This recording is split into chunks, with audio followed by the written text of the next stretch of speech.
Yeah, it's these two guys used to be in Lisa and the Cult Jam, and now they're like pop producers. They produce like fucking Christina Aguilera and I've never told this story on stage.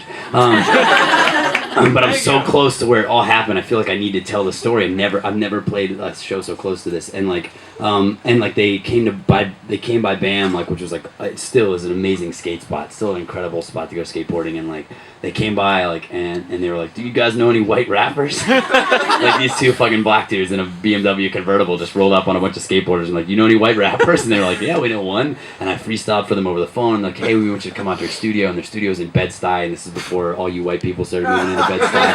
Gentrification. Like, yeah, fuck yeah. And I went out there. I remember so clearly. They were like, "Yeah, man, just get off, whatever train, and then just hop a $1 cab up." And I didn't even have money for a $1 cab, and I was literally wearing capri pants and a pink button-up shirt, like just on some mega hip-hop shit, walking through Bed-Stuy, knowing full well, like I grew up on fucking rap music. I knew what the fuck Bed-Stuy was, but that's what I decided to wear that day.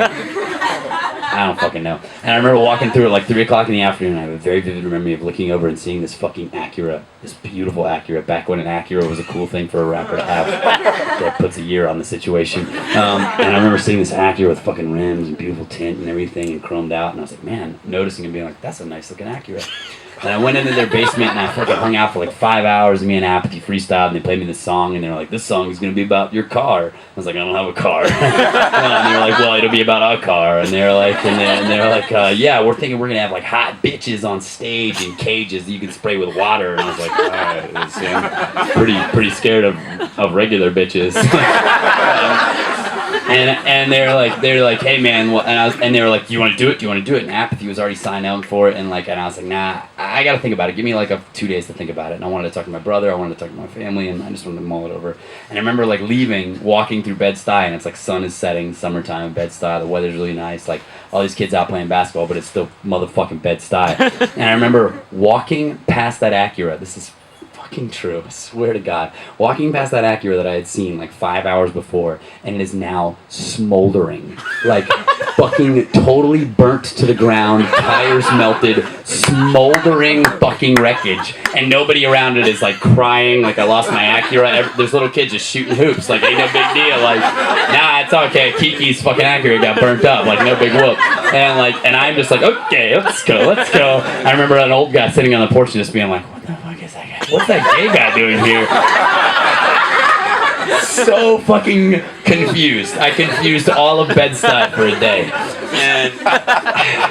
And I remember that night, or 2 nights later, I went to see a show at the Knitting Factory back when people used to do that thing. And I went to see J Live and Atmosphere and MF Doom at the Knitting Factory. Nice. It was an incredible lineup, and there was literally about this many people there, really and truly. And I'm not J Live, I'm not MF Doom, and I'm not Atmosphere.